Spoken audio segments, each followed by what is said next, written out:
ತನ್ನ ಅಬ್ಬರದ ಭಾಷಣದ ಮೂಲಕ ಕಳೆದ ಕೆಲ ದಿನಗಳಿಂದ ಸೋಷಿಯಲ್ ಮೀಡಿಯಾದಲ್ಲಿ ಸಾಕಷ್ಟು ವೈರಲ್ ಆಗಿದ್ದ ಶಿವಮ್ ಅಸೋಸಿಯೇಟ್ಸ್ ಮಾಲೀಕ ಶಿವಾನಂದ ನೀಲಣ್ಣನವರ್ ಅವರನ್ನು ಪೊಲೀಸರು ಅರೆಸ್ಟ್ ಮಾಡಿದ್ದಾರೆ. ಬರೋಬ್ಬರಿ 4,500 ಕೋಟಿ ರೂಪಾಯಿ ಹಣ ವಂಚನೆ ಆರೋಪ ಹೊತ್ತಿರುವ ಉದ್ಯಮಿ ಶಿವಾನಂದ ನೀಲಣ್ಣನವರ್ ವಿರುದ್ಧ ಮಾಳಮಾರುತಿ ಠಾಣೆಯಲ್ಲಿ ದೂರು ದಾಖಲಾದ ಹಿನ್ನೆಲೆ ಪೊಲೀಸರು ಬಂಧಿಸಿ ತೀವ್ರ ವಿಚಾರಣೆಯನ್ನು ನಡೆಸುತ್ತಿದ್ದಾರೆ.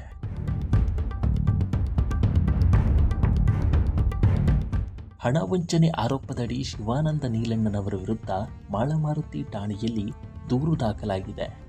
ಬೆಳಗಾವಿ ಜಿಲ್ಲಾಧಿಕಾರಿ ಮೊಹಮ್ಮದ್ ರೋಷನ್ ಸೂಚನೆ ಮೇರೆಗೆ ಬಡ್ಸ್ ಆಕ್ಟ್ ಸೆಕ್ಷನ್ 21 ಮತ್ತು ಕೆಪಿಐಡಿ ಸೆಕ್ಷನ್ 9 ಅಡಿಯಲ್ಲಿ ಎಫ್ಐಆರ್ ದಾಖಲಾಗಿದೆ. ಸಹಕಾರ ಸಂಘಗಳ ಸಹಾಯಕ ನಿಬಂಧಕರಾದ ಜಬೀವುಲ್ಲಾ ಕೆ ನೀಡಿದ ದೂರಿನನ್ವಯ ಕೇಸ್ ದಾಖಲಾಗಿದ್ದು, ಶಿವಾನಂದ ನೀಲಣ್ಣನವರ್ ಮತ್ತು ಅಪರಿಚಿತ ವ್ಯಕ್ತಿಗಳ ವಿರುದ್ಧ ಪೊಲೀಸರು ಎಫ್ಐಆರ್ ದಾಖಲಿಸಿಕೊಂಡಿದ್ದಾರೆ.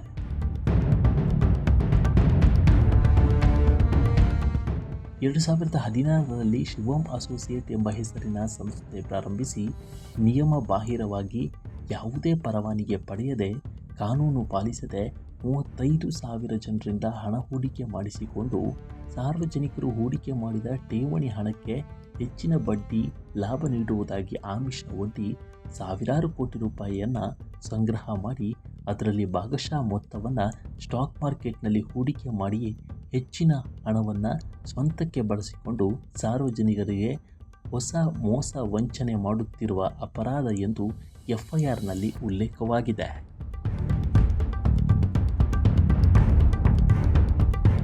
ಶಿವಮ್ ಅಸೋಸಿಯೇಟ್ಸ್ ಮಾಲೀಕ ಶಿವಾನಂದ ನೀಲಣ್ಣನವರ್ ಹುಬ್ಬಳ್ಳಿ ತಾಲೂಕಿನ ಉಣ್ಕಲ್ ಗ್ರಾಮದಲ್ಲಿ ಜನಿಸಿದರು. ತಂದೆ ಭಾರತೀಯ ಸೇನೆಯಲ್ಲಿ ಸೇವೆ ಸಲ್ಲಿಸಿದ್ರು. ಸೇನಾ ನಿವೃತ್ತಿ ಬಳಿಕ ತಂದೆ ಸಿದ್ದಪ್ಪ ಕೆಇಬಿಯಲ್ಲಿ ಕೆಲಸ ಮಾಡ್ತಿದ್ರು. ಶಿವಾನಂದ ನೀಲಣ್ಣನವರ್ ಅವರ ತಂದೆ ಕೆಇಬಿ ಕೆಲಸದಲ್ಲಿರುವಾಗ ಸಾವನ್ನಪ್ಪಿದ್ರು.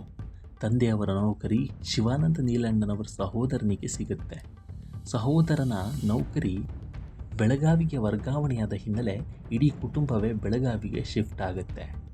ದ್ವಿತೀಯ ಪಿಯುಸಿ ಓದುತ್ತಿದ್ದ ಶಿವಾನಂದ ನೀಲಣ್ಣನವರ್ ರೂರಲ್ ಮೆಡಿಕಲ್ ಕಾಲೇಜಿನಲ್ಲಿ ಸಿಪಾಯಿಯಾಗಿ ಕೆಲಸ ಪ್ರಾರಂಭಿಸಿದರು.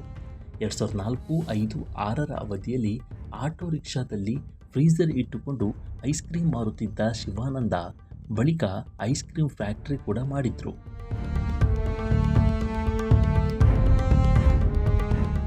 ಅದಾದ ಬಳಿಕ 2012ರಿಂದ ಶಿವಾನಂದ ನೀಲಣ್ಣನವರ್ ಸ್ಟಾಕ್ ಮಾರ್ಕೆಟ್ನಲ್ಲಿ ಹಣ ಹೂಡಿಕೆ ಮಾಡ್ತಾರೆ.